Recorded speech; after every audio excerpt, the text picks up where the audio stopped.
పంచాయతీరాజ్ మరియు గ్రామీణాభివృద్ధి గౌరవ ఉప ముఖ్యమంత్రి శ్రీ కె పవన్ కళ్యాణ్ గారి నాయకత్వంలో ఆంధ్రప్రదేశ్ గ్రామీణ ముఖ చిత్రం రూపాంతరం చెందుతోంది. 25-26 ఆర్థిక సంవత్సరంలో 3.44 లక్షల మంది ఎన్నికైన ప్రజాప్రతినిధులు మరియు కార్యనిర్వాహకులకు శిక్షణ ఇవ్వడం ద్వారా ఆంధ్రప్రదేశ్ దేశవ్యాప్తంగా ప్రథమ స్థానాన్ని సాధించింది. ఆగస్టు 15, 2019 నుండి 24-25 వరకు అమల్లో ఉన్న జల్ జీవన్ మిషన్ కింద గత ప్రభుత్వం మొత్తం 26,824 కోట్ల రూపాయల ప్రాజెక్టు వ్యయంలో కేంద్ర భాగస్వామ్యం లభించిన నిధుల్లో కేవలం 2,255 కోట్లను మాత్రమే వినియోగించింది. 23-24లో కేంద్రం నుండి అతి తక్కువ కేటాయింపులు వచ్చినప్పటికీ ఛత్తీస్గఢ్, జార్ఖండ్, గుజరాత్, ఒడిశా వంటి రాష్ట్రాలు ఆంధ్రప్రదేశ్ కంటే ఎక్కువగా ఖర్చు చేశాయి. మా ప్రభుత్వం ఈ పథకాన్ని పునరుద్ధరించేందుకు ముందడుగు వేసింది. మా విజ్ఞప్తిని స్వీకరించి పథకం గడువుని 28 వరకు పొడిగించిన భారత ప్రభుత్వానికి మా కృతజ్ఞతలు. దీర్ఘకాలిక స్థిరత్వ సమస్యలను పరిష్కరించడంతో పాటు 100% కవరేజీని సాధించేందుకు ఉపరితల జల ఆధారిత మల్టీ విలేజ్ స్కీమ్స్ ద్వారా ఈ కార్యక్రమాన్ని పునర్వ్యవస్థీకరించాము. ప్రతి వ్యక్తికి 55 లీటర్ల తాగునీటి సరఫరాను చేసే విధంగా దిశగా చర్యలు తీసుకోవడం జరుగుతోంది.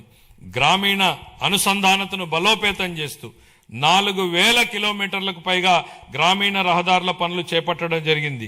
వీటిలో అనేక పనులు పూర్తి చేయడం జరిగింది. మిగతా పనులు ముగింపు దశలో ఉన్నాయి.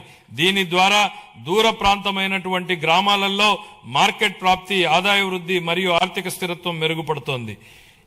శాస్కీ కింద 2,123 కోట్లను కేటాయించడం జరిగింది.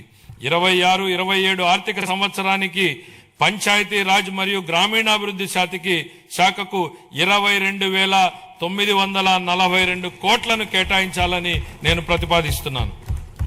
పర్యావరణం, అటవీ, విజ్ఞాన శాస్త్రం, సాంకేతిక శాఖ 2019-20 మధ్యకాలంలో పరిపాలనా వైఫల్యాల కారణంగా ఎర్రచందనం అక్రమ రవాణా, అక్రమ గనుల తవ్వకం, అటవీ భూముల ఆక్రమణ వంటి ఘటనలు చోటు చేసుకున్నాయి. ఆంధ్రప్రదేశ్ను హరితాంధ్రప్రదేశ్ గా తీర్చిదిద్దడం మా లక్ష్యం. 2030 నాటికి 37% మరియు 47 నాటికి 50% పచ్చదనం సాధించే దిశగా అటవీ సంపదను స్థిరంగా నిర్వహించడం, ఎడారీకరణను ఎదుర్కోవడం వంటి చర్యలను అమలు చేస్తాం. వ్యూహాత్మక పర్యావరణ రక్షణ వలయంగా green cover wall of Andhra Pradesh ను అమలు చేయనున్నాం.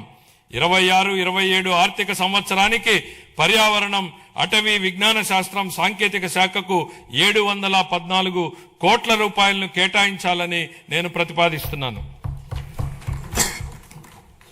పట్టణాభివృద్ధి అమృత్ 2.0 పథకం కింద 111 పట్టణ స్థానిక సంస్థల్లో మొత్తం 506 ప్రాజెక్టులు అమల్లో ఉన్నాయి.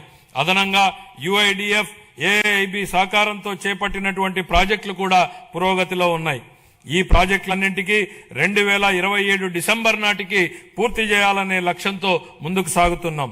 ఆ సందర్భంలో 2 సంవత్సరాల వ్యవధిలో UIDF కింద ఆంధ్రప్రదేశ్ కు అదనంగా 4,000 కోట్లను మంజూరు చేయడంలో సహకరించిన గౌరవ కేంద్ర ఆర్థిక మంత్రి గారికి మా కృతజ్ఞతలు. 1982లోనే స్వర్గీయ ఎన్టీ రామారావు గారు ఆహార భద్రతా ప్రాధాన్యతను గుర్తించారు.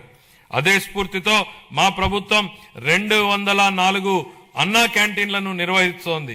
2000 మార్చి నాటికి వాటి సంఖ్యను 275కు పెంచి అతి పేద ప్రజలకు కూడా తగిన ఆహారం అందుబాటులో ఉండేలా చేసి ఆకలిని నివారించడమే మా లక్ష్యం.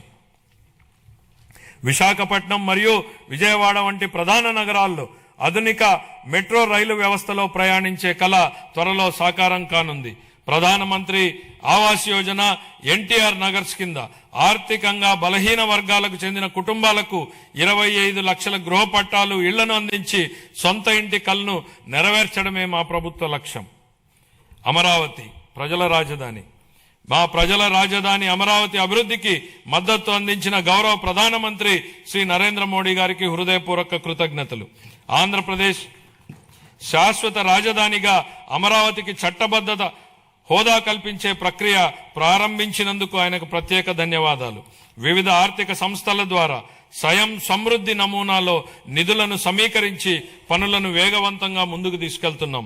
57,868 కోట్ల విలువైన 97 పనులకు పరిపాలనా అనుమతులు జారీ చేశాం. ఇది మా ప్రభుత్వం ప్రజల రాజధాని అమరావతిని నిర్మించాలనే నిబద్ధతకు స్పష్టమైన నిదర్శనం. 2026-27 ఆర్థిక సంవత్సరానికి మున్సిపల్ పరిపాలన మరియు పట్టణాభివృద్ధి శాఖకు 14,539 కోట్లను కేటాయించాలని నేను ప్రతిపాదిస్తున్నాను. న్యాయశాఖ, హోం, మద్య నిషేధం, ఎక్సైజ్ మరియు అగ్నిమాపక శాఖలు. మంచివారు భయపడనప్పుడు చెడు శక్తులు బలహీనమవుతాయన్నటువంటి రొనాల్డ్ రీగన్ సూక్తిని గుర్తు చేస్తూ తీవ్ర వాతావరణ పరిస్థితుల్లోనూ, పండగల సమయంలోనూ, అత్యవసరాలు, విపత్తులు, ప్రజా కార్యక్రమాలలోనూ సమయంలోనూ వ్యక్తిగత అవసరాలను పక్కన పెట్టి రాత్రింబగళ్లు కర్తవ్యాన్ని నిర్వహించేదే మన పోలీసు దళమే. కాకి యూనిఫామ్ గౌరవం మరియు హుందాతనాన్ని భుజాన మోస్తూ ఏదైనా ఆపదొస్తే మొట్టమొదటిగా స్పందించేది వారే. వారి సేవాభావం, త్యాగస్ఫూర్తిని మా ప్రభుత్వం అత్యంత గౌరవంగా భావిస్తుంది. గత పాలనలో దెబ్బతిన్న పోలీసు వ్యవస్థ గౌరవాన్ని పునరుద్ధరించేందుకు మా ప్రభుత్వం కట్టుబడి ఉంది. గౌరవ ముఖ్యమంత్రి గారి హామీ మేరకు శాంతి భద్రతల యంత్రాంగాన్ని సమూలంగా మార్చడానికి ఈ క్రింది ఆధునీకరణ మరియు సంక్షేమ చర్యలు తీసుకుంటున్నాం. పోలీసు శాఖకు 3,000 కొత్త వాహనాలను త్వరలో అందించనున్నాం. డిజిటల్ అరెస్టులు, ఆన్లైన్ మోసాల వంటి ఆధునిక నేరాలను ఎదుర్కొనేందుకు ప్రతి జిల్లాలో ప్రత్యేక సైబర్ పోలీస్ స్టేషన్ను ఏర్పాటు చేస్తున్నాం. స్మార్ట్ పోలీసింగ్ ల్యాబ్ల స్థాపన, కృత్రిమ మేధస్సు ఆధారిత ప్రాజెక్టులు, ఆధునిక కమ్యూనికేషన్ భద్రతా పరికరాలు, సీసీటీవీ మరియు డ్రోన్ వినియోగంలో సాంకేతికంగా దృఢమైన పోలీసు వ్యవస్థని నిర్మిస్తున్నాం. కొత్త ఏపీ పోలీస్ అకాడమీ స్థాపన కోసం 94 ఎకరాలు కేటాయించాం. నిర్మాణ పనుల ప్రారంభానికి ఈ సంవత్సరంలో 15 కోట్ల రూపాయల కేటాయింపును ప్రతిపాదిస్తున్నాను.